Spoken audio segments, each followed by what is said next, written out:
taorinan'ny dinikasa izay niarahana tamin'ny tompon'andraikitra eo anivon'ny université n'Antananarivo, eo ihany koa ny tompon'andraikitra isantsokajy eo anivon'ny fitondrana tetezamita dia tapaka famanomboka rahampitso no ozaraina ny vatsim-pianaran'ireo mpianatra eny amin'ny anjery manontolo eny miaraka amin'ny fampitaovana izany na ihany koa ilay antsoina hoe équipement torak'izay ihany koa dia azo ny anjara ny andray ny valikasasariny ihany koa ireo mpandrara eny anivon'ny université makasika ny fahatarana kosa raha nitondra ny fombajeriny ny filohan'ny université eto Antananarivo dia nambara ny famandalo amin'ny ambaratonga isantsokajiny ny fanapahana ny vola omena ireo mpianatra ireo. Manomboka rahampitso dia avoaka ny vatsim-pianaran'ny mpianatra miaraka amin'ny fampitaovana. Torak'izany ihany koa ny karaman'ny mpandrara ao anivon'ny université. Io ny tapaka taorian'ny dinikasa izay niarahana tamin'ny présidensan'ny université, ny sekretera jeneraly ny fiadidiany tetezamita, ny ministeran'ny vola sy ny teti-bola ary ny ministeran'ny fampianarana ambony araka nambaran'Andriamatoa Andriatsimahavanty Abel, filohan'ny université Antananarivo io arivo io teny Ankatso. Tsy mety zao savorivory efa maharitraritra izao ary indrindra verimbenina matetika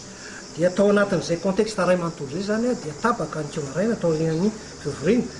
dia alefa ny fitorana fivodia ny vola ahafahana mandohan'le bourse ray volana sy ny équipement ho an'ny mpianatra ary manarakarak'izay dia tonga ihany keo anatin'ny compten'ny